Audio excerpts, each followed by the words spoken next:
Hey, I'm a little tired. I'm looking forward to like laying it down. I wanted to just talk about like not really having friends. Uh,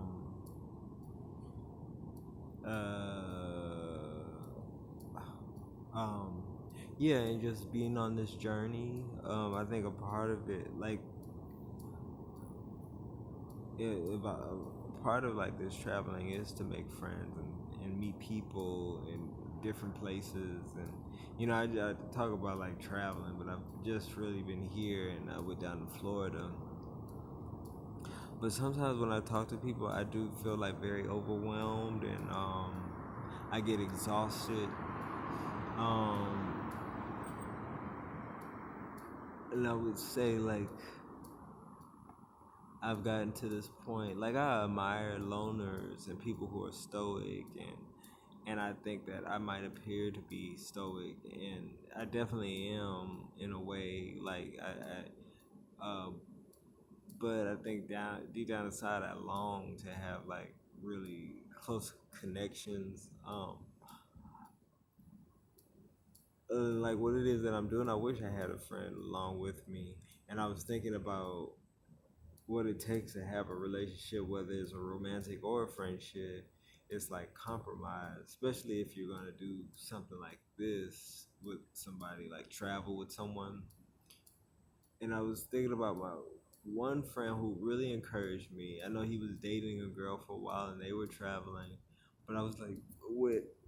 I wanted to speak to him more about it, but he's hadn't been available lately. But what would happen if, say somebody wanted to go one place and another person wanted to go the other, or one person was like, I don't want to stay in one location anymore, let's go to another location, but the other person wanted to stay, you know? I'm sure things like that would like cause a breakup or a feud or an argument, definitely an argument.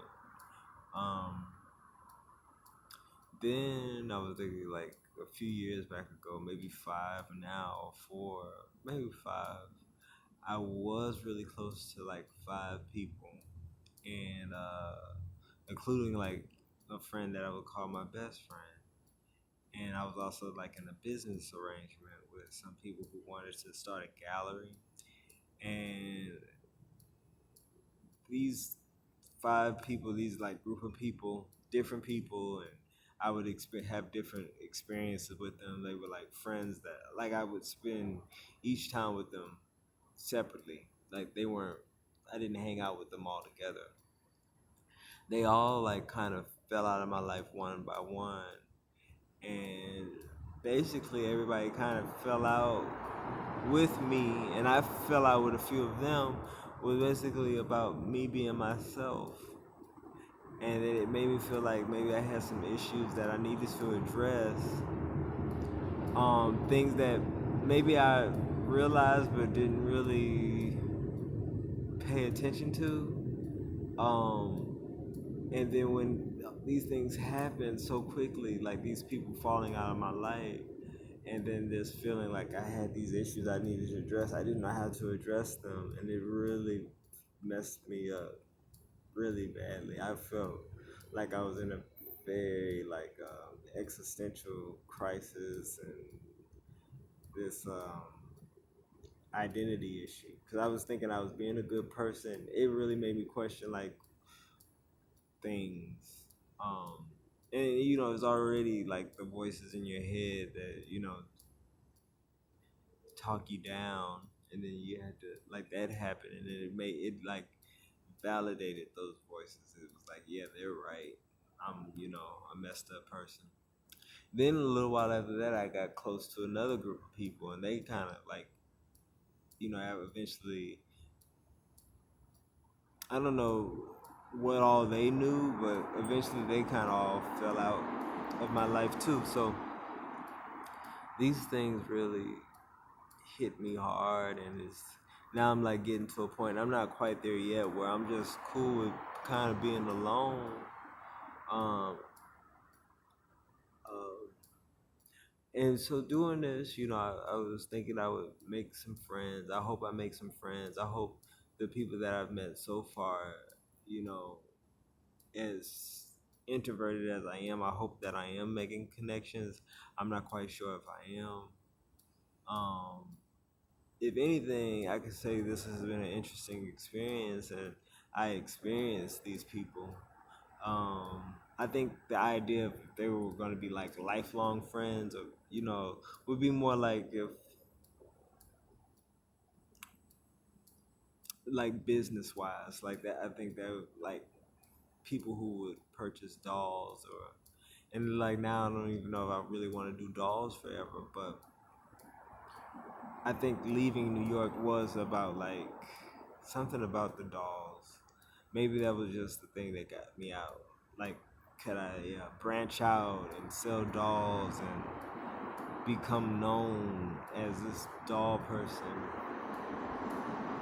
So I was thinking like, yeah, leaving New York, I would make those type of connections business wise. But the connections I've made, I just think I need to just value those as well. Even if they're not like gonna be anything like a business type thing. But I just wish people would accept me for me. I think I'm very willing to accept people for them, who they are. I just don't always feel like I'm being accepted. I would tend to be more attracted to eccentric people because I figured if people are eccentric, then they'll be like a little bit more open minded. But that's not always the case. Sometimes people could look like they're open minded and they're free spirited and artistic, and then you talk to them and they're really not that. Um, and then that kind of like deters me away because then it's like, well, will they really? Do they really accept me?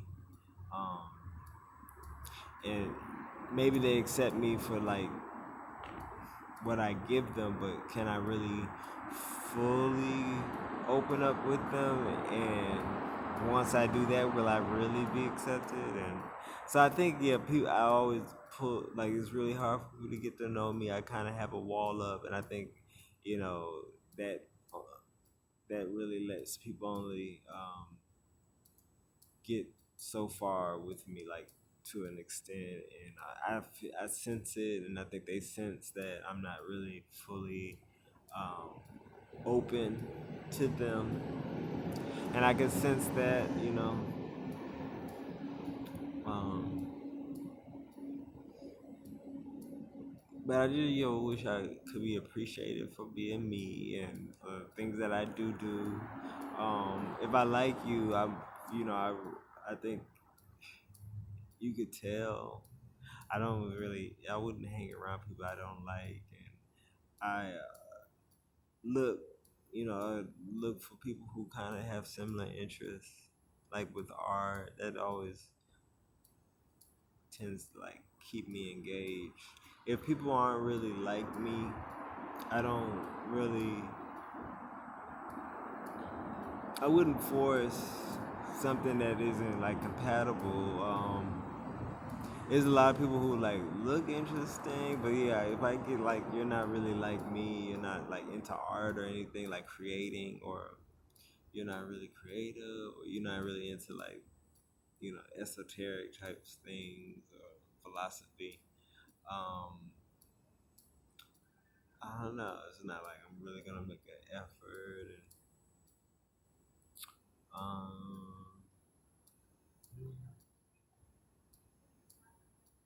um, and I'm really like a one-on-one type person. I don't really like to be in groups. So, and there's one person I could think like they only invited me when they were having a gathering, and everybody targeted me like I wasn't making the effort to get to know this person.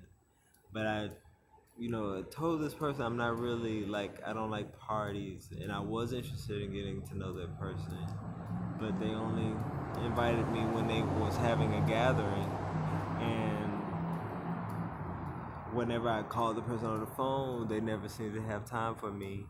But then other people were getting back at me saying I'm the one that needs to make the effort to get to know this person, and I just, I, you know, and that's happened a few times. Like I really like a person, um, but I just don't like being around a lot of people, and then I think they take it as like I don't want to be involved in their lives. Um, but yeah, I guess that's just how it goes, you know. Because then again, that is who they are, and I can't expect them to like switch it up for me. So yeah, just keep hoping y'all meet somebody who I could like, really somehow we'll just be on the same page. But I don't know. I guess not. I guess that's not real. That's not being realistic. But I just feel like it's no way I could be the only person like this. It seems like everybody else has something like similar to other people, and I'm just like I'm just all alone with like how I am. And then I feel like I'm trying to make like I'm sounding like I'm so special, but I'm just like I'm just this unicorn, but I'm not trying to be like that. I'm trying to really be honest. Like I just, yeah. Anyway,